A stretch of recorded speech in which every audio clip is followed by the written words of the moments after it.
Welcome to this lecture. और इस lecture में हम पढ़ने वाले हैं खूब सारे एमसीक्यूज। राइट। हमने जितने भी चैप्टर्स अभी तक कवर किया है, ठीक है, अपने कोर्स में। अगर आप मेरे कोर्स में एनरोल हो तो आपको पता ही होगा कि हमने कौन से मॉड्यूल्स ख़त्म किए हैं। ठीक है। सिर्फ मॉड्यूल 2 बचा है और मॉड्यूल 7। ठीक है। और थर्मोडाइनमिक्स का जो मॉड्यूल था उसमें एक दो चीज़ें और बची हुई हैं। ठीक है। तो उनको भी कवर करना है हमें।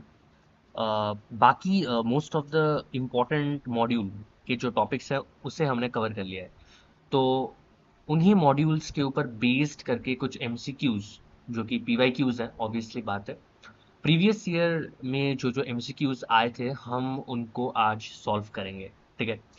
तो ये बहुत ही इम्पोर्टेंट लेक्चर होने वाला है क्योंकि पीवाईक्यूज सॉल्व करना एक बहुत अच्छा प्रैक्टिस होता है, चाहे आप कॉम्पिटिटिव एग्जाम दो या फिर सेमेस्टर के एग्जाम्स दो।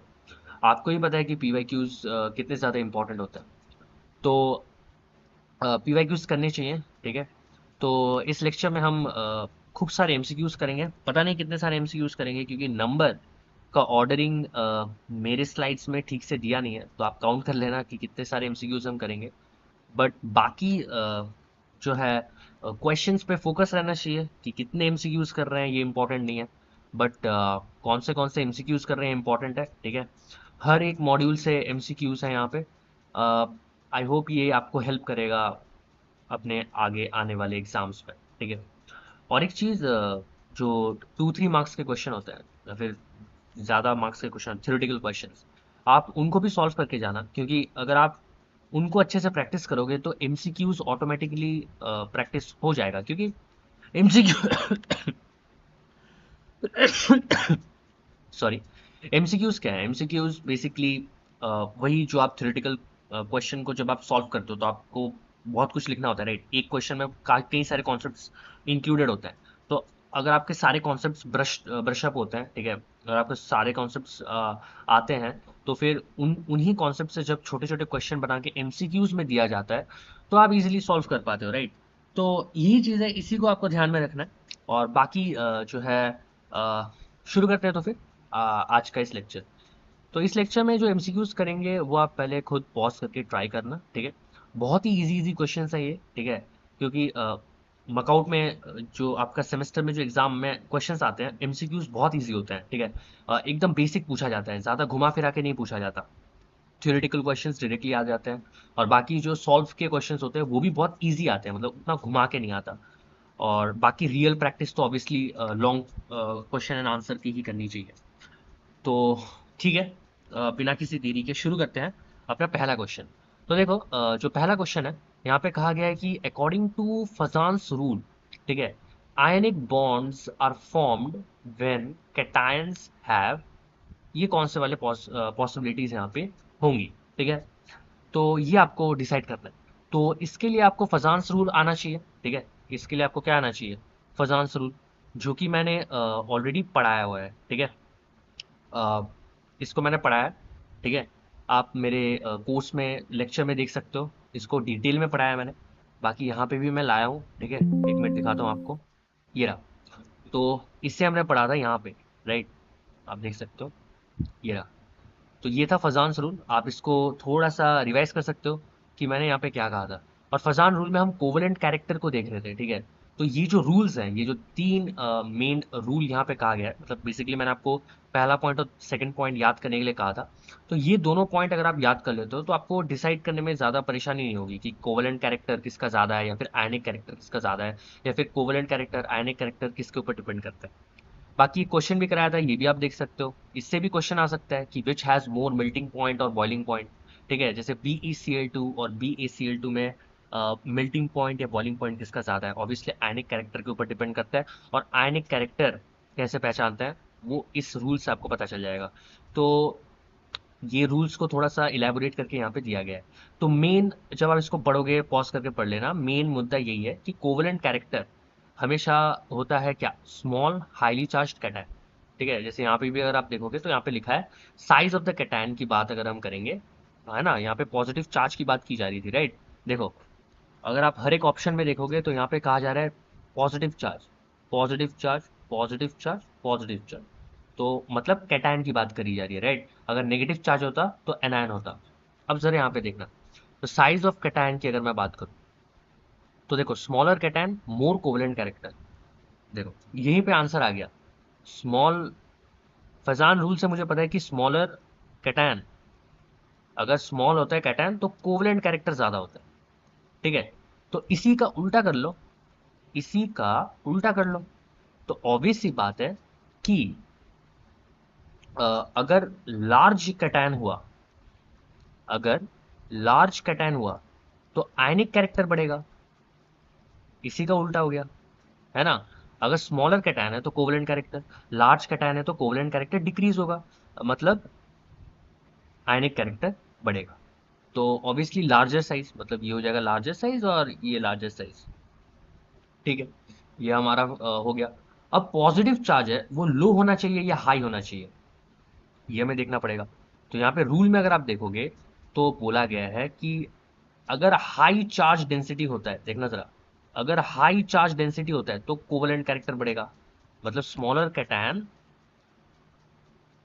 एंड हाई चार्ज डेंसिटी अगर होता है तो कोवलेंट कैरेक्टर बढ़ता है। तो इसी का अगर आप उल्टा कर लोगे, large cation and low charge, तो वो क्या हो जाएगा, आयनिक कैरेक्टर। तो यहाँ पे तो वही कहा जा रहा है ना, according to Fajans rule ionic bonds are formed when cations have low positive charge, ठीक है। ये देखो low positive charge and larger size, larger cation.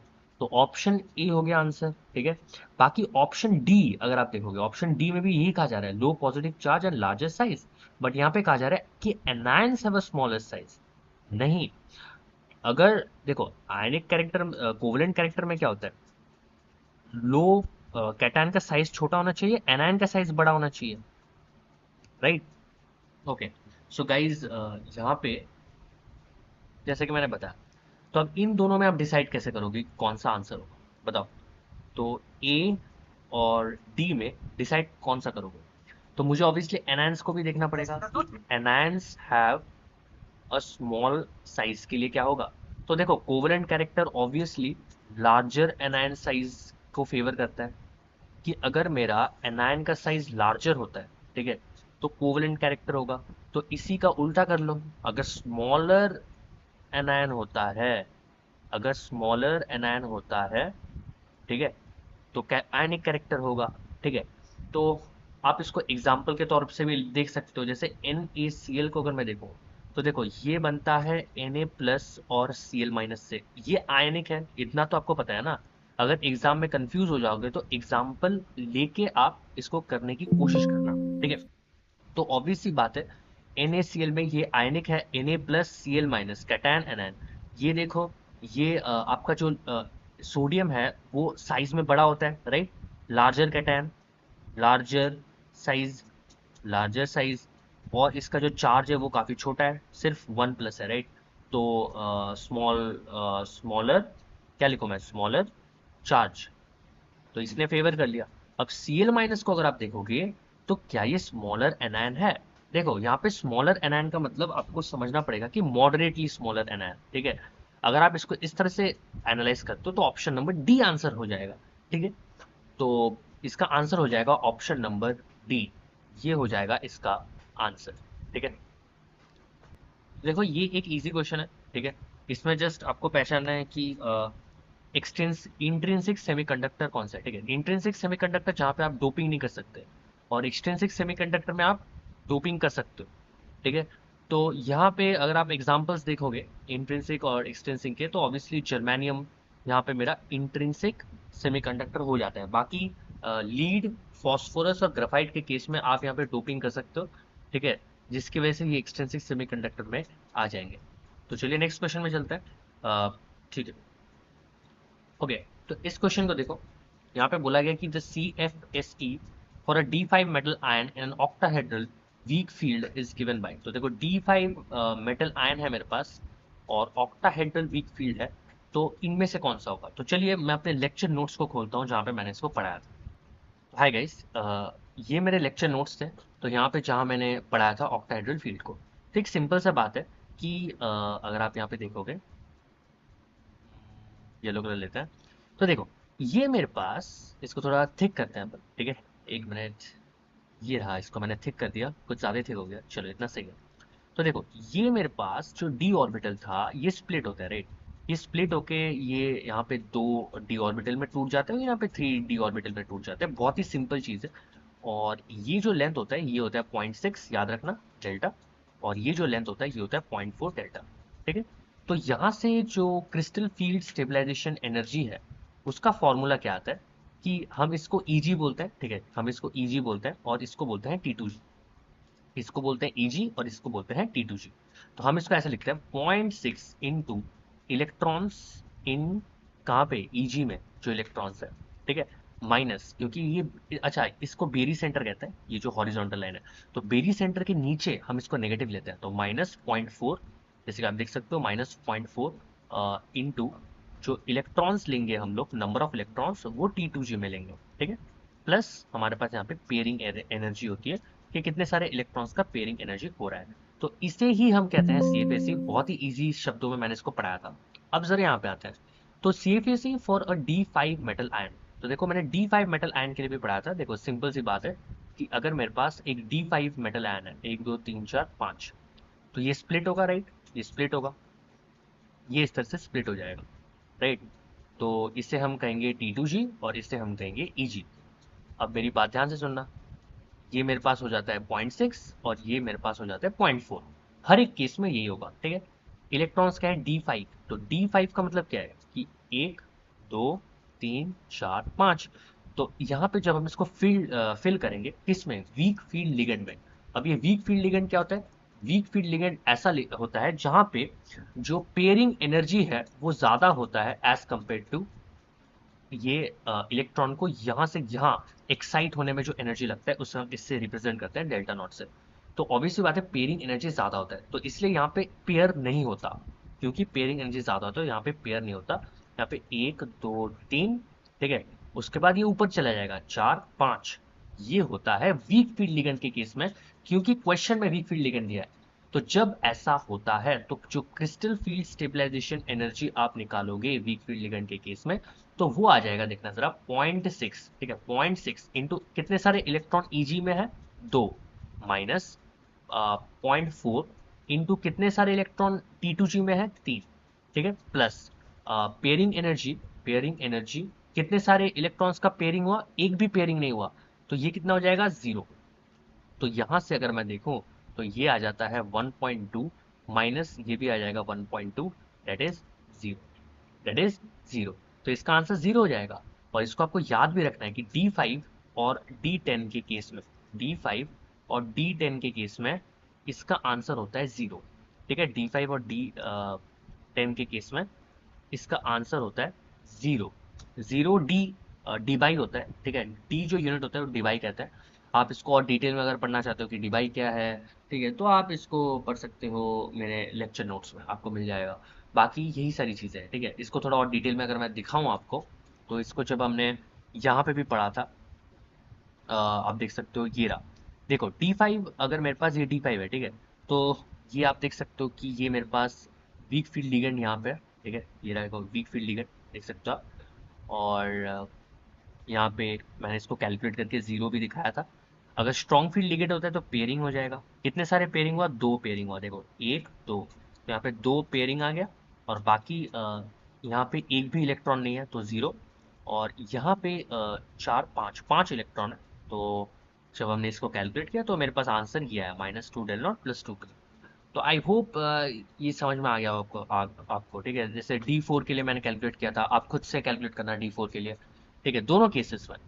Weak field ligand क्या होता है, स्ट्रॉन्ग फील्ड लिगेंड क्या होता है, ये भी मैंने बताया था आपको। High spin complex, weak field ligand के केस में हाई स्पिन कॉम्प्लेक्स, और स्ट्रॉन्ग फील्ड लिगेंड के केस में लो स्पिन कॉम्प्लेक्स।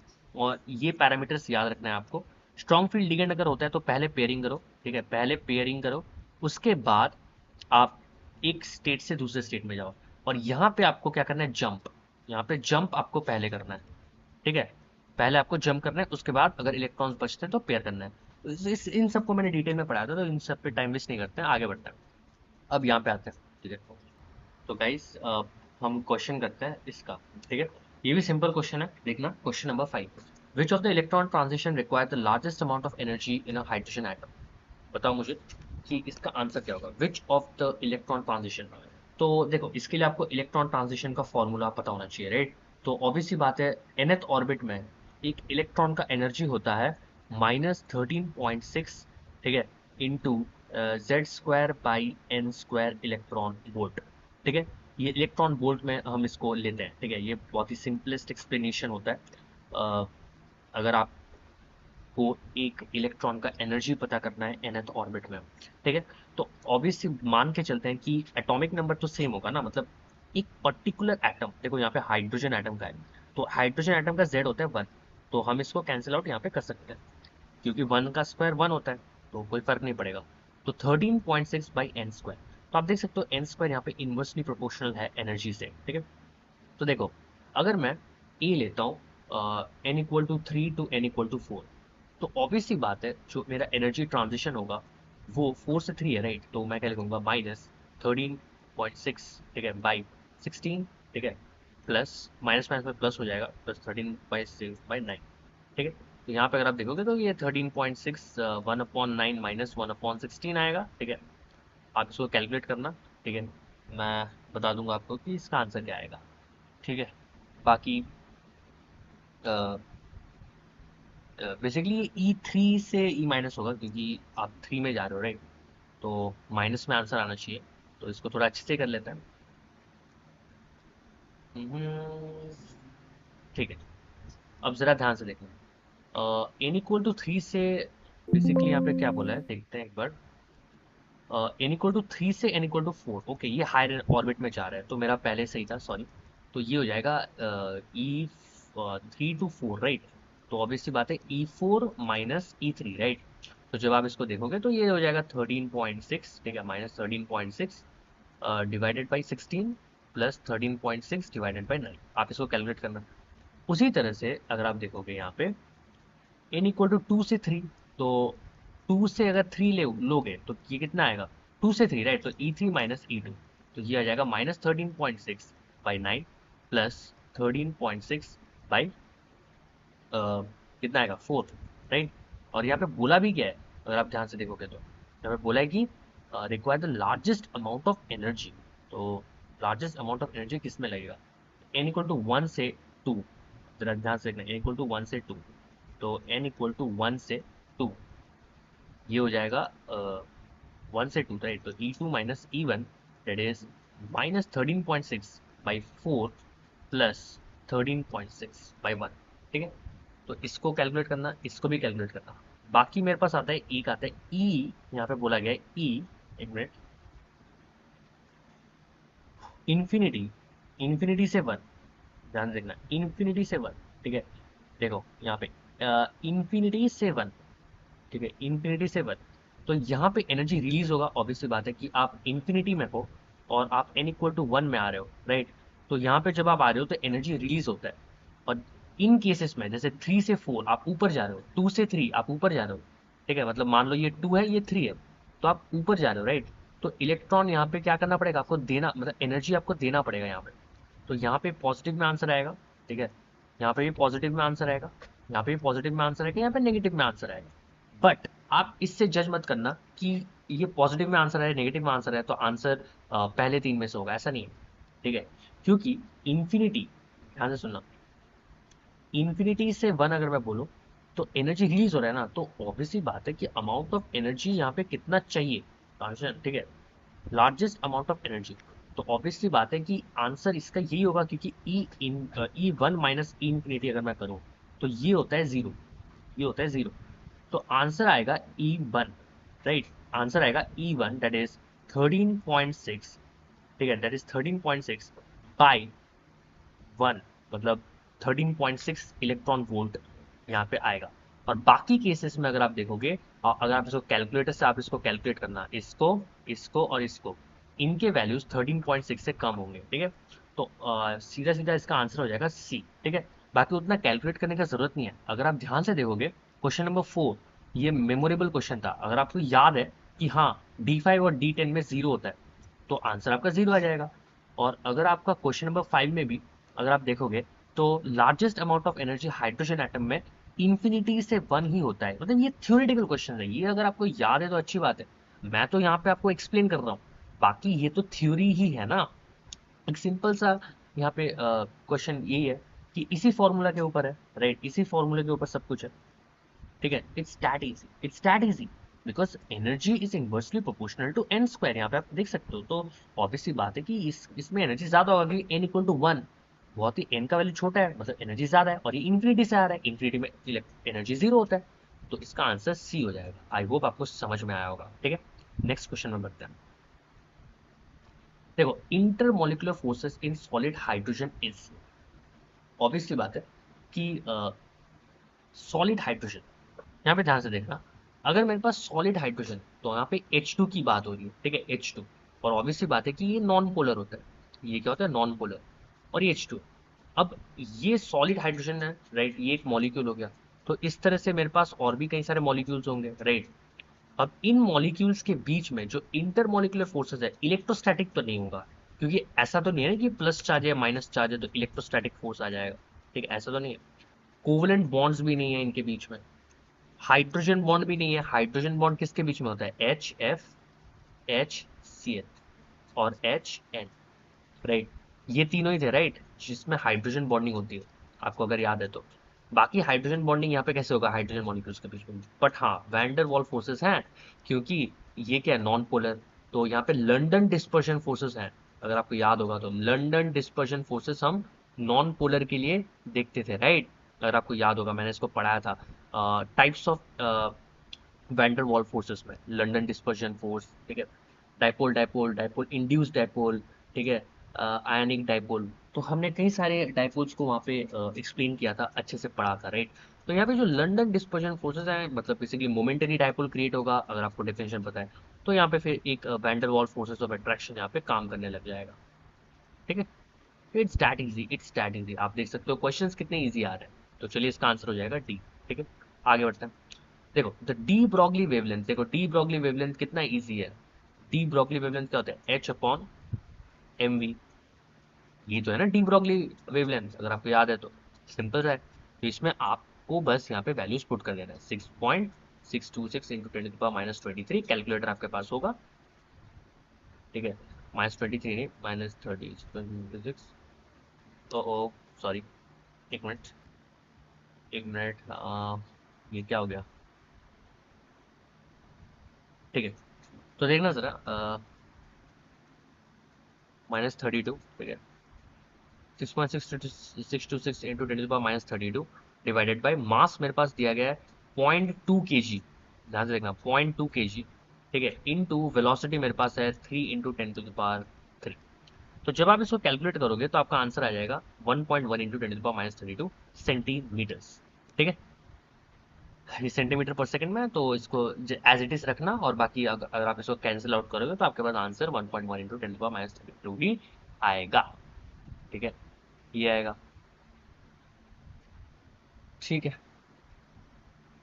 अब आंसर आगे बढ़ते हैं, यहाँ पे देखो, यहाँ पे बोले the stronger the oxidizing agent the greater is the, यहाँ पे कौन सा होगा, तो ये आई थिंक इलेक्ट्रोकेमिकल सेल का क्वेश्चन है, तो आप इसको स्किप कर सकते हो क्योंकि ये मैंने अभी तक पढ़ाया नहीं है, ठीक है। बाकी यहाँ पे पीएच पूछा जा रहा है, आप इसको खुद करने की कोशिश करो, और यहाँ पे थर्मोडायनेमिक्स हमने पढ़ा है अच्छे से, थर्मोडायनेमिक्स का क्वेश्चन हम कर ही सकते हैं, तो पूछा जा रहा है कि कैलकुलेट द एंट्रोपी चेंज, ठीक है, calculate the entropy change, entropy change when one mole, ठीक है, when one mole of monoatomic gas, monoatomic gas की बात करी जा रही है, is heated from 300 kelvin to 400 kelvin, तो T1 मेरे पास है 300 केल्विन और T2 मेरे पास है 400 केल्विन एट कांस्टेंट वॉल्यूम, तो आइसोकोरिक प्रोसेस है, कांस्टेंट वॉल्यूम, तो देखो कांस्टेंट वॉल्यूम में एंट्रोपी क्या आता है, टेम्परेचर के साथ रिलेशन, अगर आपको याद है तो गाइज यहाँ पे अगर आप देख सकते हो, ठीक है, तो डेल्टा एस का फॉर्मूला अगर आप मेरे लेक्चर नोट से देखोगे तो यहाँ पे मैंने पढ़ाया था, डेल्टा एस का दो फॉर्मूला होता है, एक सीवी के रिस्पेक्ट में होता है, ठीक है, एक होता है सीवी के रिस्पेक्ट में, ठीक है, और एक होता है सीपी के रिस्पेक्ट में, तो कांस्टेंट वॉल्यूम की अगर मैं बात करूं, अगर मेरा वॉल्यूम कांस्टेंट है तो इस फॉर्मूले को आपको याद रखना पड़ेगा। तो कांस्टेंट जब वॉल्यूम होता है तो ये टर्म जीरो हो जाएगा, ये टर्म क्या हो जाएगा, जीरो, ये टर्म जीरो हो जाएगा। क्यों जीरो होगा? देखो अगर मैं इसको लिखता हूँ ऐसे, यहाँ पे अगर मैं लिखता हूँ, ठीक है, ध्यान से देखना, इस क्वेश्चन को हम सॉल्व कर रहे हैं यहाँ पे। तो डेल्टा एस का वैल्यू क्या होता है बताओ, n c v l n, ठीक है, होता है T2/T1 प्लस, प्लस क्या होता है मेरे पास, आर एल एन, ठीक है, आर एल एन, ध्यान से देखना, are l N V2/V1, V2/V1, ठीक है। तो ऑब्वियसली बात है कि यहाँ पे वॉल्यूम क्योंकि सेम है, मतलब V1 equal to V2, right. तो ये क्या हो जाएगा, आर एल एन, V1 और V2 इक्वल है, तो ये हो जाएगा 1, ये दोनों कैंसिल आउट हो जाएंगे क्योंकि ये दोनों इक्वल है। तो एल एन 1 का वैल्यू होता है 0, तो ये टर्म मेरा 0 आ गया। अब डेल्टा एस का वैल्यू अगर मैं यहाँ से निकालूं तो देखो 1 मोल कहा जा रहा है, 1 मोल ऑफ गैस, तो ये हो जाएगा 1 mole of gas into CV, क्या हो जाएगा 3/2 आर। मोनो एटॉमिक गैस के लिए ये होता है, ठीक है, ये क्या होता है, for mono atomic gas, for mono atomic gas. तो यहाँ पे आप देख सकते हो मोनो एटॉमिक गैस के लिए 3/2 आर इंटू, मैं यहाँ पे देखूँ into l n, l n T2 मेरा है 400 और T1 मेरा है 300, T1 मेरा है 300। तो यहाँ से अगर मैं डेल्टा एस की वैल्यू चेक करूँ, अच्छा एक काम करते हैं तो नेक्स्ट पेज में लेते हैं। तो डेल्टा एस मेरा हो जाएगा 3/2 आर, ध्यान से देखना 3/2 R l n 4/3। It's as simple as that. अब इसका जो आंसर आएगा वो अगर आप कैलकुलेटर से कैलकुलेट करोगे, ठीक है, क्योंकि आपको यहाँ पे आंसर जो है वो कैलोरी में लाना है, ठीक है, कैलोरी में। तो आपको पता है कि कैलोरी में अगर आप लाओगे तो आर का जो वैल्यू होगा वो 0.2 कैलोरीज हो जाएगा, राइट। वो क्या हो जाएगा, सॉरी 0.2 कैलोरीज नहीं, 2 कैलोरीज। अप्रोक्सीमेटली जो आर का वैल्यू होता है वो 2 कैलोरीज होता है, राइट। तो इसको जब आप कैलकुलेट करोगे तो इसका आंसर आएगा 3/2 × 2 × LN 4/3। इसको कैंसिल करोगे तो ये हो जाएगा 3 LN 4/3। तो जब आप इसको कैलकुलेट करोगे तो आपको 0.8 समथिंग आएगा, ठीक है, जो कि ऑप्शन में नहीं दिया हुआ है, 0.375, 0.245, 0.457, 0.301। तो यहाँ पे थोड़ा सा क्वेश्चन में गलती है। बाकी आपका answer according to the concept यही आएगा, ठीक है, अकॉर्डिंग टू द कॉन्सेप्ट यही आंसर आना चाहिए। बाकी यहाँ पे एक मिस्टेक है थोड़ा सा, इस मिस्टेक को मैं थोड़ा रेक्टिफाई कर देता हूँ। ये -34 होगा, और जब आप इसको कैलकुलेटर से कैलकुलेट करोगे तो आपके पास यही आंसर आएगा, ठीक है। तो आई होप आपको समझ में आ रहा होगा। नेक्स्ट क्वेश्चन की ओर बढ़ते हैं। इस क्वेश्चन को हम अभी नहीं करेंगे, ये क्वेश्चन बहुत लेंदी होता है और इसे मैं पढ़ाऊंगा आपका इलेक्ट्रोकेमिस्ट्री का मॉड्यूल में, ठीक है। मतलब थर्मोडायनेमिक्स में जो इलेक्ट्रोकेमिस्ट्री का पार्ट था उस मॉड्यूल में हम इसको कवर करेंगे। बाकी ये भी उसी मॉड्यूल में कवर होता है। थोड़ा सा बता देता हूँ कि रिडक्शन पोटेंशियल अगर ज़्यादा होता है तो ऑक्सीडाइजिंग एजेंट ज़्यादा होता है। ये आपको याद रखना है, ठीक है। अगर आपने पढ़ रखा है तो अच्छी बात है, अगर नहीं पढ़ा है तो मैं आपको कोर्स में पढ़ा दूंगा ये टॉपिक, ठीक है, बाद में। तो ये हमारे पास सॉल्व हो गया। थर्मोडायनेमिक्स तो अच्छे से हमने कर ही रखा था, तो ये डायरेक्टली फार्मूला ओरिएंटेड क्वेश्चन है। आप देख सकते हो कि कांस्टेंट वॉल्यूम में यही फार्मूला अप्लाई होगा चेंज इन एंट्रोपी कैलकुलेट करने के लिए। बट यहाँ पे आंसर्स पता नहीं ऐसा क्यों दिया गया है, ठीक है। मैं इसको फिर भी चेक करूंगा कि एक्चुअली इसमें गलती क्या है। टिल देन आंसर जो है वो 0.8 आ रहा है जब मैं इसको कैलकुलेट कर रहा हूँ तो, ठीक है। आगे बढ़ते हैं। अब देखना मेरे पास 19th क्वेश्चन है, the overall tendency for a process to occur is the resultant of. तो कोई भी एक प्रोसेस जब हमारा होता है, ठीक है, तो process to occur is the resultant of, मतलब एक प्रोसेस का जो ओवरऑल टेंडेंसी है, वो प्रोसेस जो हो रहा है उसका ओवरऑल टेंडेंसी किसके ऊपर डिपेंड करता है, ये आपको पता करना है किसके ऊपर डिपेंड करता है। तो ऑब्वियस सी बात है, मैंने आपको बताया था कि एक प्रोसेस या फिर एक सिस्टम, ठीक है, ध्यान से सुनना, एक प्रोसेस या फिर एक सिस्टम स्टेबल कब होता है, जब उसका एनर्जी मिनिमम होता है, ठीक है, जब उसका एनर्जी जब उसका एनर्जी क्या होता है, मिनिमम, है ना, तभी वो ज़्यादा स्टेबल होता है, ठीक है, तभी वो प्रोसेस अकर करेगा। और जब एक प्रोसेस अकर होता है तो उसमें रैंडमनेस बढ़ जाता है, ठीक है, उसमें क्या होता है, रैंडमनेस बढ़ जाता है। क्योंकि जब मान लो अगर मेरे पास एक आइस है, ठीक है, अब ये आइस जब लिक्विड में कन्वर्ट होता है तो ये एक प्रोसेस है, राइट। आइस आइस से वाटर जब जा रहा है तो ये एक प्रोसेस है। और आइस में जो एटम्स है वो क्लोजली पैक होते हैं और लिक्विड में एटम्स फ्रीली घूम रहे होते हैं। तो इसमें क्या होता है, ये जो क्लोजली पैक्ड आइस है और ये जो फ्रीली घूम रहा है वाटर में, तो यहाँ पे एटम्स का रैंडमनेस इंक्रीज हो गया। अगर आप ध्यान से देखोगे तो जो रैंडमनेस है ये इंक्रीज हो गया, रैंडमनेस यहाँ पे इंक्रीज हो गया। तो कोई भी एक प्रोसेस जब अकर होता है तो उसका एनर्जी मिनिमम होता है और रैंडमनेस बढ़ जाता है। तो option number A is the correct answer. अब आता है इंटेंसिव प्रॉपर्टी और एक्सटेंसिव प्रॉपर्टी में। इंटेंसिव प्रॉपर्टी और एक्सटेंसिव प्रॉपर्टी मैंने आपको थर्मोडायनेमिक्स में पढ़ाया था। सो गाइस, इस क्वेश्चन को देखना, N intensive property is associated with, तो इट्स एज सिंपल, मैंने आपको इस लेक्चर में भी पढ़ाया था, अगर आप यहाँ पे देखोगे ध्यान से तो थोड़ा रिवाइज भी हो जाएगा आपका। अ, एक मिनट। तो इट्स इजी, इसमें कुछ है नहीं। एक्सटेंसिव प्रॉपर्टी क्या होता है, अमाउंट ऑफ सब्सटेंस के ऊपर डिपेंड करता है, राइट। और इंटेंसिव प्रॉपर्टी क्या होता है, intensive property amount of substance के ऊपर डिपेंड नहीं करता। तो एग्जांपल के तौर पे जितने भी स्टेट फंक्शंस थे मेरे पास, राइट, जैसे इंटरनल एनर्जी हो गया, एंथैल्पी हो गया, एंट्रोपी हो गया, ये सारे एक्सटेंसिव प्रॉपर्टीज में आ जाएंगे क्योंकि अमाउंट ऑफ सब्सटेंस पे डिपेंड करता है। वॉल्यूम भी अमाउंट ऑफ सब्सटेंस के ऊपर डिपेंड करता है, मास भी। इंटेंसिव में क्या होता है, टेम्परेचर डिपेंड नहीं करता, राइट, प्रेशर भी डिपेंड नहीं करता, डेंसिटी भी डिपेंड नहीं करता। हर एक सब्सटेंस का डेंसिटी जो है कांस्टेंट रहता है, राइट। रिफ्रैक्टिव इंडेक्स ग्लास का या फिर वाटर का, ये क्या होता है, हमेशा कांस्टेंट रहता है, ये कभी चेंज नहीं होता अगर आप ध्यान से अगर सोचोगे। तो अमाउंट ऑफ सब्सटेंस के ऊपर डिपेंड नहीं करता, राइट।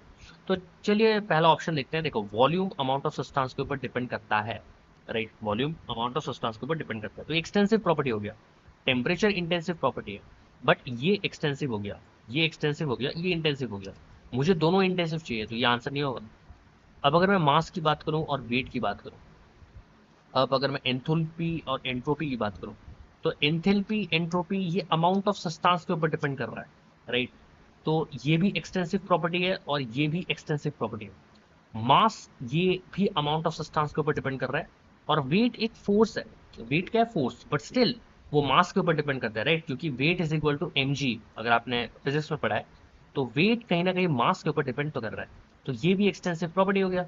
सिंपल, टेम्परेचर और रिफ्रैक्टिव इंडेक्स हमेशा ये अमाउंट ऑफ सब्सटेंस के ऊपर डिपेंड नहीं करता, ठीक है। तो ये हो जाएगा इंटेंसिव प्रॉपर्टी, ये हो जाएगा इंटेंसिव प्रॉपर्टी। तो डेफिनेशंस अगर आपको क्लियर है तो आंसर यहाँ पे इजीली आ जाएगा। आगे बढ़ते हैं। इस क्वेश्चन को देखना, the metal which is protected by a layer of its own oxide, तो ये एल्यूमिनियम हो जाएगा, सिंपल, राइट। क्योंकि एल्यूमिनियम का जो ऑक्साइड होता है वो क्या होता है, Al2O3, राइट। और हमेशा याद रखना ये थ्योरेटिकल क्वेश्चन है, ये इनऑर्गेनिक में आता है। इनऑर्गेनिक में मैंने आपको पढ़ाया भी था, आई गेस। एल्यूमिनियम जो होता है, metal which is protected by layer of its own oxide, तो वो होता है एल्यूमिनियम। ये आपको याद रख लेना है, ठीक है, कि जो एल्यूमिनियम है, इसका जो ऑक्साइड है, ये ऑक्साइड इस एल्यूमिनियम को प्रोटेक्ट करेगा फर्दर ऑक्सीडेशन से। मतलब पहले थोड़ा ऑक्सीडेशन हो जाएगा, फिर मेरे पास Al2O3 आ जाएगा, उसके बाद और ऑक्सीडेशन नहीं हो पाएगा, क्योंकि ये ऑक्सीडेशन को प्रिवेंट करेगा। ये क्या करेगा, ऑक्सीडेशन को प्रिवेंट करेगा और एल्यूमिनियम को प्रोटेक्ट करेगा। थ्योरेटिकल क्वेश्चन है, याद कर लेना। अब आता है XeF4। तो ये बहुत ही रिपीटेड क्वेश्चन है। मैंने जब आपको पिछली बार एक सेशन लिया था यूट्यूब में, और उससे भी पहले मैंने जब कोर्स में मैंने इसको पढ़ाया था, ठीक है, तो मैंने बार बार कहा था कि ये बहुत इंपॉर्टेंट है XeF4। XeF4 बहुत ही ज़्यादा रिपीटेटिव क्वेश्चन है, ठीक है। तो इसका स्ट्रक्चर कैसे बना है, तो देखो, मुझे पता है कि इसका बैलेंस इलेक्ट्रॉन कितना है, 8, और फ्लोरीन कंट्रीब्यूट करेगा एक एक करके, तो 8-4/2। ये क्या होता है, लोन पेयर, राइट, आपको याद होगा, राइट। देखो, अगर आपको ये नहीं पता है तो प्लीज़ लेक्चर को जाके देखो, वरना फिर मुझे पूरा चीज़ एक्सप्लेन करना पड़ेगा, राइट। तो लोन पेयर मेरे पास कितना आ जाएगा, 4/2, दैट इज 2, राइट। मेरे पास कितना आ गया, 2 आ गया। तो ये हो गया मेरे पास लोन पेयर। लोन पेयर और बॉन्ड पेयर मेरे पास कितना है, 4। तो ऑब्वियस सी बात है, 4 और 2, ये मेरे पास 6 आ रहा है, राइट, 6। और ये 6 मतलब क्या हो सकता है, 4 bond pair, 2 lone pair, whisper theory अगर आपने पढ़ा होगा तो आपको याद होगा कि ये होता है स्क्वायर प्लेनर हो जाएगा, राइट, क्योंकि एक्सी चार बॉन्ड बॉन्ड पेयर ऐसा होगा, right, F F F F, और बाकी के जो दो लोन पेयर है, देखो ये कंप्लीट हो गया चार बॉन्ड, और बाकी के जो दो लोन पेयर है वो इस तरह से आ जाएगा मेरे पास, ठीक है, आप देख सकते हो यहाँ पे, ठीक है। तो ये इसी को हम कहते हैं स्क्वायर प्लेनर। अगर आपने वेस्पर थ्योरी अच्छे से पढ़ा है तो ये भी आप कर पाओगे, ठीक है, वेस्पर थ्योरी अगर आपने अच्छे से पढ़ा है तो। बाकी ये आते हैं the ion with the largest size is, तो ऑब्वियस सी बात है, मैंने पीरियोडिक प्रॉपर्टीज में चिल्ला चिल्ला के पढ़ाया था कि जो नेगेटिव चार्ज है वो सबसे ज्यादा साइज बड़ा होता है, उसके बाद न्यूट्रल, उसके बाद क्या होता है न्यूट्रल, और उसके बाद पॉजिटिव चार्ज। तो यहाँ पे सबसे ज्यादा नेगेटिव चार्ज किसके पास है, N3 माइनस, तो आंसर N3 माइनस हो जाएगा। यहाँ पे इसका ऑर्डर अगर मैं बोलूँ तो N3 माइनस सबसे ज्यादा होगा, उसके बाद O2 माइनस होगा, उसके बाद F माइनस होगा, और उसके बाद Na प्लस होगा। तो ये मेरा साइज का ऑर्डर हो गया, ठीक है। देखो पहले एनायन, न्यूट्रल, फिर cation, it's as simple as that. तो ये तीनों एमसीक्यूज आई होप आपको क्लियर हो गया होगा। तो गाइज यहाँ पे क्वेश्चन में पूछा जा रहा है कि हार्ड बेस कौन सा है, ठीक है, ध्यान से देखना, an example of a hard base. तो देखो ये सिंपल है, हार्ड बेस HSAB कॉन्सेप्ट आपको अच्छे से पढ़ना पड़ेगा। अगर आपने HSAB कॉन्सेप्ट को अच्छे से पढ़ लिया तो आप hard acid, hard base, soft acid और सॉफ्ट बेस, आप इनको अच्छे से समझ पाओ। इनके एग्जाम्पल्स भी मैंने आपको पढ़ाया, अगर आप यहाँ पे देखोगे, ये देखो हार्ड और सॉफ्ट एसिड्स। हार्ड एसिड वो होते हैं जो स्मॉल और हाईली चार्ज होता है, ठीक है, सॉफ्ट एसिड उसका उल्टा हो जाएगा। हार्ड बेस होता है स्मॉल एंड नॉन पोलराइजेबल, ठीक है, small and non polarizable, it's as simple as that. Hard base का डेफिनेशन, देखो हर एक टर्म का अगर आपको डेफिनेशन आता है तो कंसेप्ट कितना इजी हो जाता है समझने में, राइट। तो इसलिए मैं आपको कहता हूँ कि रटने के बजाय आप डेफिनेशंस को मगअप करने की कोशिश करो, याद रखने की कोशिश करो। हार्ड बेस का मतलब ही होता है स्मॉल, स्मॉल, और क्या बोला है, and non polarisable, non polarisable. अब एक देखना, try alkyl phosphine, try alkyl phosphine का मतलब देखो ये मेरे पास फॉस्फोरस है, राइट। अब ट्राई एल्काइल मतलब ये एल्काइल ग्रुप्स हैं और ये बहुत बड़े हो सकते हैं, राइट। ये क्या है, एल्काइल ग्रुप्स, जिसको मैंने आर से डिनोट किया है। मतलब ये ऐसा हो सकता है ना कि ये मान लो ऐसा है, यहाँ पे फॉस्फेन मतलब प्रोपेन है, यहाँ पे ब्यूटेन है, यहाँ पे आपका मान लो एक बहुत बड़ा चेन है। तो ये बहुत बड़ा कंपाउंड है, अगर आप ध्यान से देखो तो बहुत बड़ा कंपाउंड है, राइट, बहुत बड़ा कंपाउंड है। तो ये स्मॉल तो नहीं है, तो हार्ड बेस का डेफिनेशन में ये नहीं आएगा। फॉस्फेटाइन की अगर मैं बात करूँ तो PO4 3 माइनस, ठीक है, ये इट्स दैट सिंपल, ठीक है, ठीक है, it's that simple, PO4 3 minus. तो ये स्मॉल भी है, ठीक है, और नॉन पोलराइजेबल भी है क्योंकि ये एक एनायन है, राइट। जैसे PO4 minus, CO3 2 minus, carbonate ion, जैसे कि यहाँ पे आप देख सकते हो, ये देखो कार्बोनेट आयन हो गया, Cl हो गया, अमोनिया हो गया, फ्लोरीन हो गया, OH माइनस हो गया, ये सारे हार्ड बेसिस है। तो ये क्या हो जाएंगे, हार्ड बेसिस हो जाएंगे। और अगर मैं बेंजीन की बात करूँ तो इसका भी साइज ज़्यादा है, साइज ज़्यादा है, और ये पोलराइजेबल है, ये पोलराइजेबल है। क्यों पोलराइजेबल है, बेंजीन है, बेंजीन क्या करता है, पाई इलेक्ट्रॉन्स प्रोवाइड करता है, राइट, पाई इलेक्ट्रॉन्स प्रोवाइड करता है। यहाँ पे रेजोनेंस होता है तो यहाँ से पाई इलेक्ट्रॉन्स प्रोवाइड होता है, इलेक्ट्रोनेगेटिव भी बहुत ज़्यादा है, तो ये पोलराइजेबल है, ये पोलराइजेबल है, और इसका साइज भी ज्यादा है, तो ये हार्ड बेस नहीं हो सकता। पहला वाला भी हार्ड बेस नहीं हो सकता। फॉस्फेट आयन, कार्बोनेट आयन, ये सारे हार्ड बेसेस होंगे, it's as simple as that. बहुत ही इजी क्वेश्चन था, बहुत ही इजी क्वेश्चन था। आपको बस हार्ड बेस का डेफिनेशन आना चाहिए। उसी तरह से हार्ड एसिड का डेफिनेशन होता है small and highly charge, simple.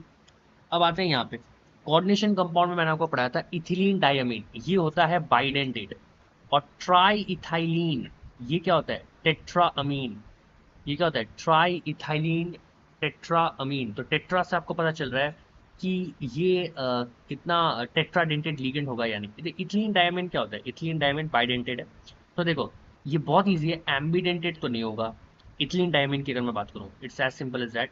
Ethylene diamine का मतलब होता है ये NH2, ये NH2, इथाइलिन डायमीन। तो ऑब्वियसली बाइडेंटेड होना चाहिए, टेट्राडेंटेड भी नहीं है, ट्राइडेंटेड भी नहीं है, बाइडेंटेड इज द आंसर। आप इसको इस तरह से चेक कर सकते हो। बाकी यहाँ पे बोला है ट्राई इथाइलिन, टेट्राअमीन। हाँ, तो यहाँ पे आप देख सकते हो, तो टेट्राअमीन से आपको पता चल रहा है कि इसका जो डेंटिसिटी है वो 4 होगा, तो ये टेट्राडेंटेड लिगेंड होगा। तो यहाँ पे प्रिंटिंग मिस्टेक है, ये ट्राइडेंटेड नहीं होगा, ये हो जाएगा टेट्राडेंटेड, ये हो जाएगा टेट्राडेंटेड। तो आपका option D is the answer, ठीक है। ये ट्राइडेंटेड नहीं होगा, टेट्राडेंटेड होगा। और बाकी इथिलीन डायमीन आपका बाइडेंटेड लिगेंड है। तो टेट्रा जो डेंटिसिटी ऑफ लिगेंड्स मैंने आपको पढ़ाया था कोऑर्डिनेशन कंपाउंड में, वो आपको अच्छे से पता होना चाहिए, तब जाके ऐसे क्वेश्चंस को आप अटेम्प्ट कर पाओगे। इसको भी मैंने पीरियोडिक टेबल में पढ़ाया था, Allred Rochow scale of electronegativities measured in terms of. चलिए देखते हैं। तो गाइस, जैसा कि मैंने आपको दिखाया था, मैंने लेक्चर नोट्स में इसको कवर किया है। तो यहाँ पे आप देख सकते हो, मैंने इलेक्ट्रोनेगेटिविटी जो पॉलिंग स्केल मैंने आपको पढ़ाया था, उसके बाद मैंने मलिकन स्केल पढ़ाया था, मलिकन स्केल और पॉलिंग स्केल के बीच का रिलेशन, और यहाँ पे ऑर्बिट रॉस्टॉव इलेक्ट्रोनेगेटिविटी जो कि 0.359 into Z effective r square. तो ये इस पे हमें कॉन्सेंट्रेट करना है। ये फॉर्मूला आपको आना चाहिए था, एक्स ए आर। तो आप देख सकते हो कि ऑर्बिट रॉस्टॉव इलेक्ट्रोनेगेटिविटी जो है वो डिपेंड कर रहा है जेड इफेक्टिव के ऊपर और रेडियस के ऊपर। मेनली हम इसको लेके चलेंगे। अभी जेड इफेक्टिव क्या होता है, मैंने आपको बहुत अच्छे से पढ़ाया था कि Z effective nuclear charge status rule से कैसे निकालते हैं, बाकी इफेक्टिव न्यूक्लियर चार्ज एक्चुअली होता क्या है। तो बेसिकली मान लो मेरे पास ये न्यूक्लियस है, और ये मेरे पास ऑर्बिट्स है, ये मेरे पास इलेक्ट्रॉन है। तो ऑब्वियसली बात है कि इस इलेक्ट्रॉन और इस न्यूक्लियर चार्ज के बीच में अट्रैक्शन कितना है। अगर बीच में कोई नहीं होता तो अट्रैक्शन ज्यादा होता, बट बीच में क्योंकि इलेक्ट्रॉन्स होते हैं, तो स्लेटर्स रूल से हम यहाँ पे इफेक्टिव न्यूक्लियर चार्ज निकालते हैं। इफेक्टिव न्यूक्लियर चार्ज यहाँ पे घट जाता है, क्योंकि यहाँ पे ये जो इलेक्ट्रॉन्स है ये इसको शील्ड कर रहे होता है। तो बेसिकली अगर मैं बोलूँ तो यहाँ पे इलेक्ट्रोस्टैटिक फोर्स ऑफ अट्रैक्शन ही तो है जेड इफेक्टिव न्यूक्लियर चार्ज, इसके ऊपर डिपेंड कर रहा है ना। अरे भाई, इसके ऊपर ये जो टर्म है इलेक्ट्रोनेगेटिविटी, ये डिपेंड कर रहा है इफेक्टिव न्यूक्लियर चार्ज के ऊपर। और इफेक्टिव न्यूक्लियर चार्ज क्या होता है, सिंपली एक अट्रैक्टिव फोर्स ही तो होता है, राइट। तो इसलिए आंसर हो जाएगा electrostatic force of attraction. It's as simple as that, यहाँ पे और कुछ सोचना ही नहीं है, ठीक है। सब कुछ डेफिनेशन में रखा है, अगर आपको डेफिनेशन आता है तो एमसीक्यू आ जाएगा, कुछ है ही नहीं एमसीक्यू में। अब आते हैं, देखो, H S A B principle या फिर H S A P principle, कुछ भी कह लो। तो इसको फिर से मैंने पढ़ाया था हार्ड बेसिस। देखो, ये हार्ड बेसिस के ऊपर क्वेश्चन बहुत सारा आ रहा है। मैंने आपको यहाँ पे भी बताया था कि हार्ड बेस का मतलब होता है स्मॉल एंड नॉन पोलराइजेबल, ठीक है। Small and non polarisable, non polarisable मतलब लो पोलराइजेबिलिटी होगा, राइट। तो आंसर मेरा क्या होगा बताओ, आंसर मेरा ए और डी में होगा, लो पोलराइजेबिलिटी, ठीक है। इसी नॉन पोलराइजेबल का मतलब ही होता है लो पोलराइजेबिलिटी, और स्मॉल होना चाहिए। स्मॉल के बारे में तो यहाँ पे कुछ कहा नहीं गया है, बाकी इलेक्ट्रोनेगेटिविटी के बारे में कहा गया। तो ऑब्वियस सी बात है कि इलेक्ट्रोनेगेटिविटी हाई होना चाहिए, ठीक है। इलेक्ट्रोनेगेटिविटी हाई होना चाहिए। यहाँ पे भी मैंने आपको दिखाया था, एक मिनट, यहाँ पे अगर देखोगे तो हार्ड बेसिस क्या होता है, स्मॉल एंड नॉन पोलराइजेबल, ठीक है। अ,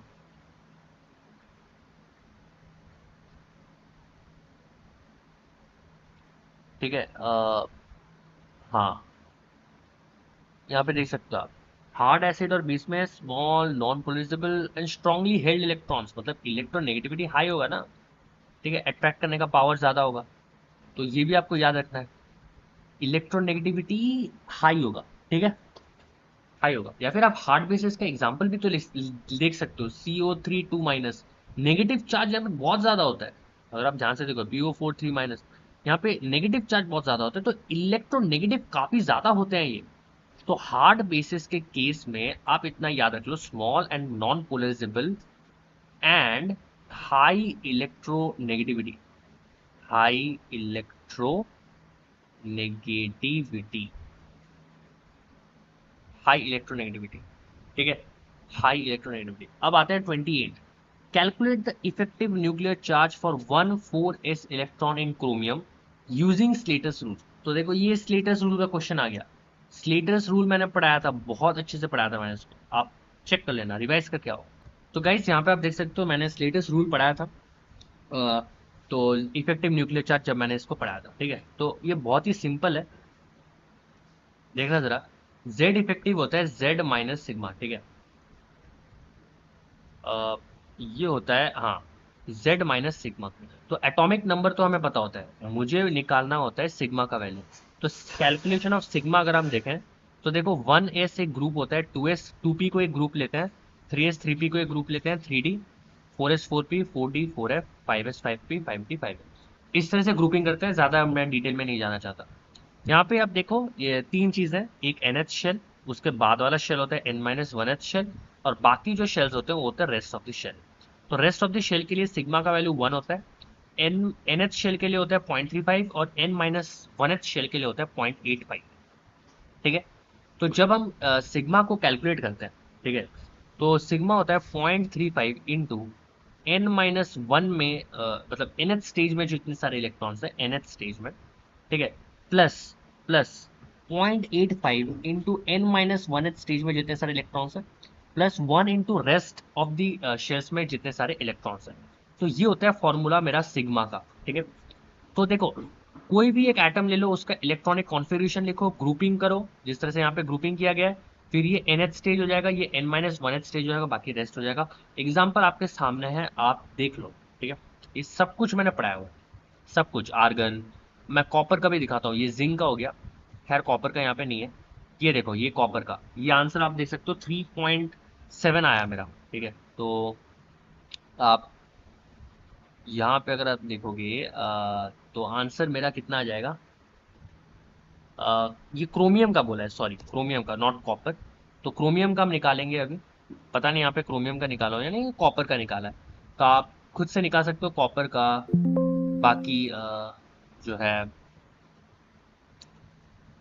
जितने सारे इलेक्ट्रॉन्स, और इसमें दो रूल्स होते हैं। एक तो sp फैमिली, देखो फॉर NSNP के लिए ये होता है। बाकी अगर मेरे पास d और f फैमिली होता है तो यहाँ पे ये कुछ इस तरह से होता है कि अगर मान लो जैसे ये एक केस हो गया, ठीक है, ये एक केस हो गया जहाँ पे 0.35 into electrons in N-1H shell plus 1 into rest of the electrons, ये केस 2 है। मैंने पढ़ाया था डी और एफ के लिए। एक तो ये केस है जहाँ पे nth में होगा, N-1 होगा, बाकी रेस्ट होगा। और यहाँ पे इस वाले केस में अगर आप 3D के लिए करोगे तो D के लिए ये nth होगा, बाकी रेस्ट होगा, N-1 यहाँ पे एग्जिस्ट नहीं करेगा। तो इसका फॉर्मूला भी मैंने आपको दिया है। ठीक है, तो क्रोमियम का पहले देख लेते हैं। क्रोमियम का, कॉपर का हो गया यहाँ पे, और ये आयरन का हो गया, आप देख सकते हो आयरन का। स्केनेडियम का भी हमने निकाला था। तो चलिए यहाँ पे क्रोमियम का निकालता है। तो देखो क्रोमियम का एटॉमिक नंबर क्या होगा, स्केनेडियम टाइटेनियम वैनेडियम क्रोमियम 24।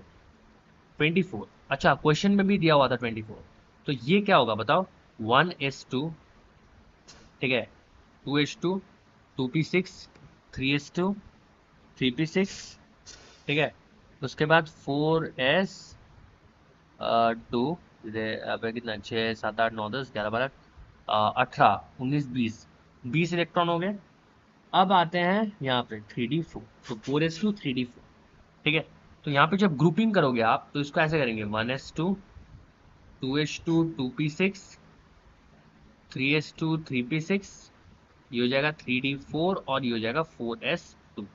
तो ग्रुपिंग करेंगे 1s 2s 2p 3s 3p, 3d को अलग से ग्रुप करेंगे और ये 4s को अलग से ग्रुप करेंगे। जैसे कि आप यहाँ पे देख सकते हो ग्रुपिंग कैसे किया जाता है, मैंने आपको यहाँ पे दिखाया था। इस वाले केस में देखो इस तरह से ग्रुपिंग किया हुआ है। ठीक है, बाकी NSNDP के लिए ये। ठीक है, तो सिग्मा का वैल्यू जब आप निकालोगे तो सिग्मा इक्वल टू, देखो ये मेरे पास NH शेल हो जाएगा, ये क्या हो जाएगा 4s इलेक्ट्रॉन के ऊपर निकालना है तो NH शेल, और ये हो जाएगा N-1H शेल, और बाकी का ये हो जाएगा रेस्ट। तो देखो 0.35 इंटू 1, ठीक है, 0.35 इंटू 1, क्योंकि यहाँ पे एक एक इलेक्ट्रॉन कम लेना पड़ेगा, राइट। 0.35 इंटू NH शेल में कितने इलेक्ट्रॉन है, एक इलेक्ट्रॉन, एक मतलब एक इलेक्ट्रॉन के रिस्पेक्ट में हम जो है इफेक्टिव न्यूक्लियर चार्ज निकालते हैं, तो एक इलेक्ट्रॉन हम कम लेते हैं यहाँ पे। ठीक है, अगर 8 रहता तो 7 लेते हैं, चलेगा। चलो अब आते हैं यहाँ पे। अब देखो मेरे पास है बाकी N-1 मतलब 0.85, ठीक है, ये पूरा हो जाएगा N-1, सॉरी ये पूरा डी ग्रुप, ये जो पूरा डी ग्रुप है, ये पूरा जो डी ग्रुप है ये N-1 हो जाएगा, क्योंकि इसका N4 था और इस पूरे का N3 है, राइट। तो n-1h शेल तो यही होगा ना, ये पूरा। तो इस पूरे के लिए अगर मैं देखो 0.85 इंटू कितने सारे इलेक्ट्रॉन है, 4, 6, 2, तो टोटल 12 इलेक्ट्रॉन है यहाँ, plus plus plus plus 1 into बाकी रेस्ट ऑफ द इलेक्ट्रॉन 10, 9, 10, 10। ठीक है, उसी तरह से यहाँ पे भी किया गया। ठीक है, तो इसको जब आप कैलकुलेट करोगे तो आपका जाएगा 0.35 प्लस, चेक करते हैं इसमें कितना आता है, 0.85 इंटू 12, 0.85 इंटू 12, तो ये आता है 10.2। ये हो जाएगा 10.2 प्लस 10, तो ये हो जाएगा 20.2, और मेरे पास 20.2 प्लस 0.35 अगर मैं करूँ तो ये आता है मेरे पास 20.55, 20.55।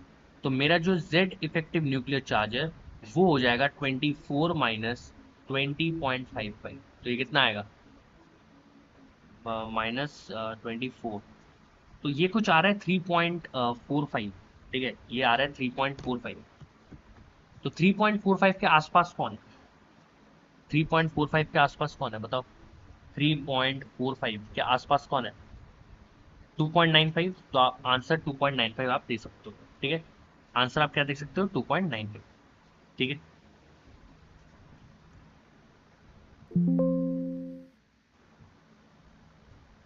ठीक है। तो बाकी यहाँ पे आंसर तो जो है, आंसर जो है वो 3.45 ही देना चाहिए था ऑप्शंस में। तो 3.45 अगर नहीं है तो उसके क्लोज में आपको लेना है, तो 2.95 काफ़ी ज़्यादा क्लोज है 3.45 से, तो आप 2.95 आंसर में डाल सकते हो। बाकी स्लेटर्स रूल में कोई यहाँ पे गलती नहीं है। ठीक है, क्योंकि आप क्रोमियम का निकाल रहे हो तो इसमें 4s इलेक्ट्रॉन को निकाल रहे हो, तो इट्स ओके है ना, इट्स ओके। ये आपके पास ये है। हेलो गाइस, तो देख सकते हो आप यहाँ पे 3.45 ही आ जाएगा। ठीक है, तो ऐसा क्लोजली ले लिया। विच of the octahedral complex shows geometrical isomerism. तो देखो GI ज्योमेट्रिकल आइसोमेरिज्म कौन शो करता है, देखो अगर मेरे पास सारे आइडेंटिकल हुए तो सिस ट्रांस नहीं आएगा ना। ज्योमेट्रिकल आइसोमेरिज्म का मतलब ही होता है कि यहाँ पे आपको सिस और ट्रांस लाना है, राइट। तो पेयर नहीं मिल रहा है, तो यहाँ पे देखो सब आइडेंटिकल है, राइट। यहाँ पे एक ए हो जाएगा, यहाँ पे एक ए हो जाएगा, और यहाँ पे एक ए हो जाएगा। तो यहाँ पे सिस ट्रांस का कोई कॉन्सेप्ट नहीं आता है, ये GI नहीं देगा। जो सब सिमेट्रिकल है GI नहीं देगा। MA6 मतलब सबके सब ए हैं भाई, सिस ट्रांस कैसे लाओगे आप, नहीं देगा। मैंने ये सब अच्छे से डिटेल में पढ़ाया था अगर आपको याद है। C भी नहीं देगा क्योंकि MA5 B है, बट MA4B2 दे देगा, MA4B2 दे देगा। क्यों देगा MA4B2, तो देखो मेरे सारे ए जो है वो इस तरह से है, और ये बी हो गया मान लो। ठीक है, तो ये हो गया ट्रांस, जहाँ पे बी है मेरे पास ट्रांस पे। अब यहाँ पे मेरे पास आएगा मान लो बी बी सिस में। ठीक है, तो मैं यहाँ पे लिखूंगा सिस, ऑन है मेरे पास बी, और ये हो जाएगा ए, ये हो जाएगा ए, ये हो जाएगा ए, ये हो जाएगा ए। ठीक है, तो ये हो गया सिस, ये हो गया trans. So it's as simple as that. ठीक है, ये सिस हो गया, ये ट्रांस हो गया। तो ऑब्वियस सी बात है MA4B2 यहाँ पे क्या देगा मेरे पास, यहाँ पे GI देगा। ठीक है, यहाँ पे क्या देगा GI। तो इसको भी हमने कंप्लीट कर लिया, आगे बढ़ते हैं। देखो अब आते हैं यहाँ पे, और थोड़ा सा बचा है आई थिंक, कितने स्लाइड में 14 और 19 स्लाइड। ठीक है, चलो देखो इसको जल्दी से ख़त्म करते हैं। पहले तो इसको देखो, ये देखो CONH3 होल 4 Cl2NO2 है यहाँ पे, और यहाँ पे एक Cl बाहर चला गया। ठीक है, एक Cl बाहर चला गया और एक NO2 अंदर आ गया। ठीक है, ये कौन सा आइसोमर है अगर आप ध्यान से देखोगे तो, बताओ कौन सा आइसोमर है। देखो ऑप्टिकल, ज्योमेट्रिकल, ये तो नहीं होगा। बाकी लिंकेज आइसोमर क्या होता है बताओ, लिंकेज आइसोमर, आयनेशन आइसोमर। अपने आइसोमर्स पढ़ा है, मैंने आपको पढ़ाया था राइट, आइसोमरिज्म में, जब मैं कॉम्प्लेक्स का आइसोमर पढ़ा रहा था। आयनाइजेशन आइसोमर में ये तो होता है, आयंस चेंज होते हैं। यहाँ पे देखो, यहाँ पे मेरे पास आयंस में NO2 माइनस बाहर था, राइट, और यहाँ पे मेरे पास Cl माइनस बाहर है, बाहर बाहर। इसको थोड़ा जूम करोगे तो देख सकते हो आप, ये बाहर है, ये बाहर है। तो यहाँ पे ये आयनाइजेशन आइसोमर हो जाएगा, ना कि लिंकेज। लिंकेज आइसोमर क्या होता है, यहाँ पे लिंकेज डिफरेंस होता है। ठीक है, ठीक है, मतलब मॉलिक्यूलर फॉर्मूला सेम रहेगा, पर जो लिंकेज है वो अलग रहेगा। यहाँ पे आयंस चेंज हो रहे हैं, तो इसलिए ये आयनाइजेशन आइसोमर हो जाएगा। ठीक है, बाकी मैंने इसको डिटेल में पढ़ाया है, टाइप्स ऑफ आइसोमर आप देख सकते हो। Which element of symmetry is responsible for a molecule to be dissymmetric. तो मैंने हाल ही में ऑर्गेनिक में पढ़ाया था ये plane of symmetry, alternating axis of symmetry, proper axis of symmetry. तो डाइसिमेट्रिक किसको कहते हैं? तो गाइज बताओ कौन सा होगा? ये हो जाएगा प्रॉपर एक्सिस ऑफ सिमेट्री, ठीक है। तो डाइसिमेट्रिक, डाइसिमेट्रिक कौन दिखाता है? प्रॉपर एक्सिस ऑफ सिमेट्री अगर है तो, प्रॉपर एक्सिस ऑफ सिमेट्री। अब ये प्रॉपर एक्सिस ऑफ सिमेट्री क्या होता है? तो देखो, जैसे अगर मेरे पास एक बटरफ्लाई है मान, ठीक है, ये मेरे पास ऐसा बटरफ्लाई, तो ये जो लाइन जा रहा है इसको कहते हैं प्रॉपर एक्सिस ऑफ सिमेट्री, ठीक है। और ये डाइसिमेट्रिक कहलाता है क्योंकि इसमें सिर्फ एक ही ऐसा एक्सिस है जिसके अबाउट में मुझे सिमेट्री देखने को मिल रहा है, तो इसलिए इसको कहते हैं डाइसिमेट्रिक, ठीक है, डाइसिमेट्रिक कहते हैं।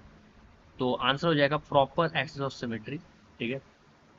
बाकी आता है how many diastereomers are possible in D glucose. तो डी ग्लूकोज मतलब क्या होता है? देखो CHO, ग्लूकोज तो आपको पता ही है, ठीक है, ग्लूकोज आपको पता ही है।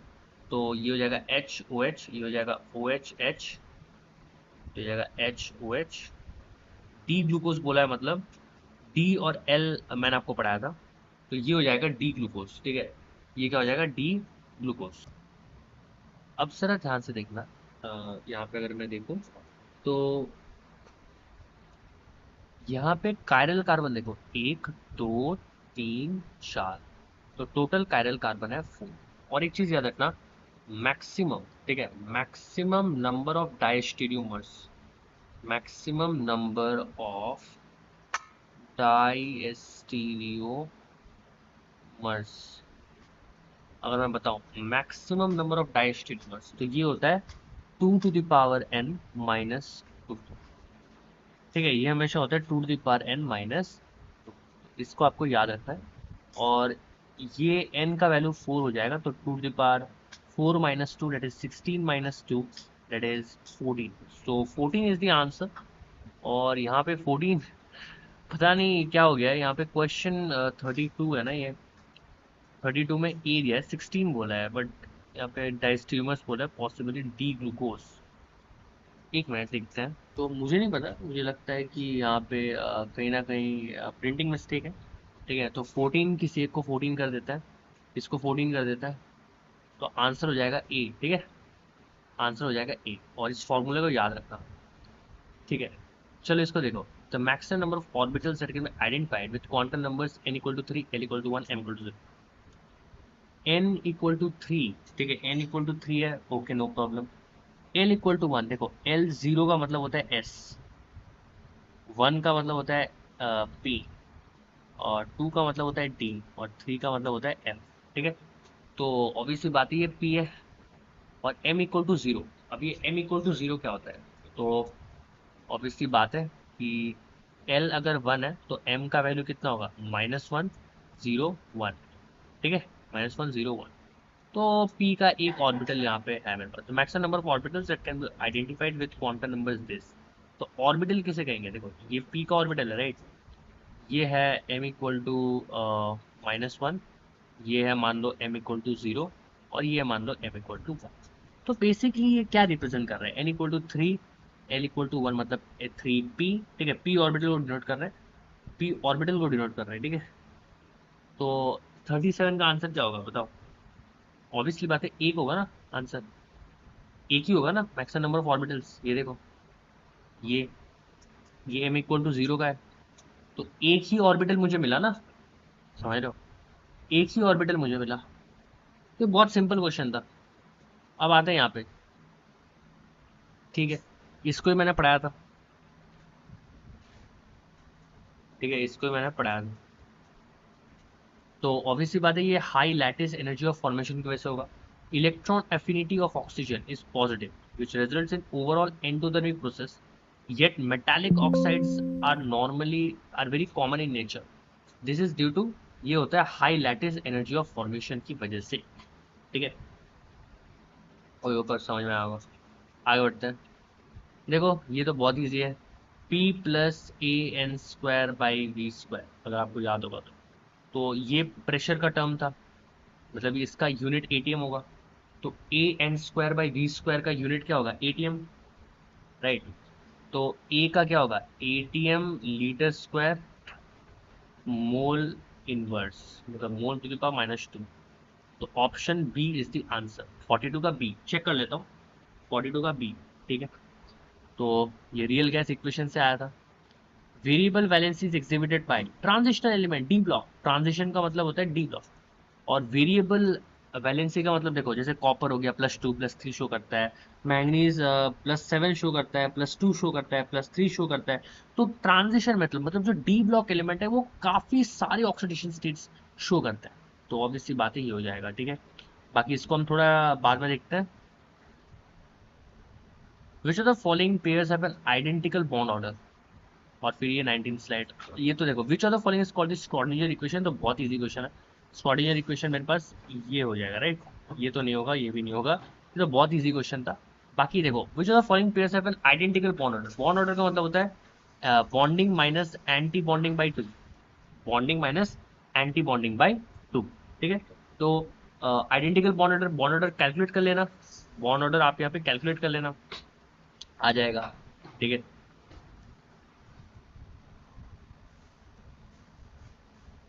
एक मिनट। हाय गाइस, तो यहाँ पे ऑब्वियस सी बात है, यहाँ पे आपको चेक करना है कि आइडेंटिकल बॉन्ड ऑर्डर है कि नहीं। तो देखो, बॉन्ड ऑर्डर कैलकुलेट करने के लिए एक ट्रिक मैं यहाँ पे आपको बताना चाहता हूँ। ये ट्रिक ध्यान से सुनना। आपको ना बार बार σ1s σ2s इलेक्ट्रॉनिक कॉन्फ़िगरेशन लिख लिख के फिर बॉन्डिंग मॉलिक्यूलर ऑर्बिटल में कितने इलेक्ट्रॉन्स हैं, एंटी बॉन्डिंग मॉलिक्यूलर ऑर्बिटल में कितने इलेक्ट्रॉन्स हैं, वो सब काउंट करके सब्ट्रैक्ट करके फिर डिवाइड बाय 2 करके आपके पास बॉन्ड ऑर्डर आता है, राइट। तो इतना सब कुछ आपको नहीं करना होता एमसीक्यूज में। तो यहाँ पे एक ट्रिक होता है सिंपल सा। ये ट्रिक कैसा होता है कि मान लो आपको सिर्फ एटॉमिक नंबर निकालना होगा, ठीक है। तो एटॉमिक नंबर अगर आपके पास 14 होता है, ठीक है, अगर आपके पास 14 होता है तो इसका बॉन्ड ऑर्डर होता है 3। उसके बाद जैसे जैसे आप यहाँ पे जाते हो, जैसे atomic number 13, atomic number 12, atomic number 11, atomic number 10, atomic number 9, तो इसका बॉन्ड ऑर्डर घटता रहता है 0.5 करके, ठीक है। तो ये हो जाएगा 2.5, ये हो जाएगा 2, ये हो जाएगा 1.5, ये हो जाएगा 1, ये हो जाएगा 0.5, ठीक है। समझ में आ रहा है। उसी तरह से अगर मैं यहाँ पे 15 लिखता हूँ तो ये हो जाएगा 2.5, और 16 एटॉमिक नंबर के लिए ये हो जाएगा 2, 17 के लिए ये हो जाएगा 1.5, 18 के लिए हो जाएगा 1, ठीक है। समझ में आ रहा है। तो अब अगर मैं कैलकुलेट करूँ आइडेंटिकल बॉन्ड ऑर्डर, तो देखो इसके लिए ए ऑप्शन के लिए क्या होगा, C2 का एटॉमिक नंबर कितना होगा, कार्बन का होता है 6, तो C2 का होगा 12, नाइट्रोजन का होता है 7, तो N2 का होगा 14। तो ये 12 है, ये 14 है, तो यहाँ से बोलो 14 का है कितना, 3, और ये 2। तो आइडेंटिकल बॉन्ड ऑर्डर है क्या, नहीं है। O2 माइनस N2,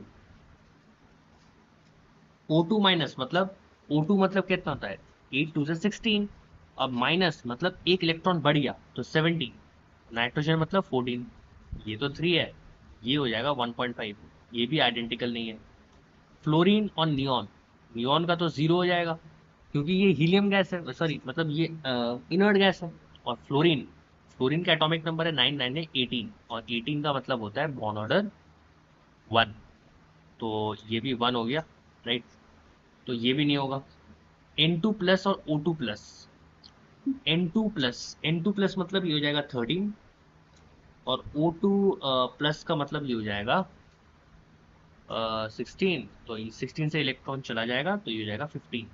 तो 13 और 15 अगर आप देखोगे, 13 और 15, 13 भी 2.5 है, 15 भी 2.5 है, तो ये भी 2.5 और ये भी 2.5, तो आइडेंटिकल बॉन्ड ऑर्डर हो गया। तो option number D is the answer identical bond order का। तो बॉन्ड ऑर्डर का ट्रिक आई होप आपको समझ में आया होगा, ठीक है।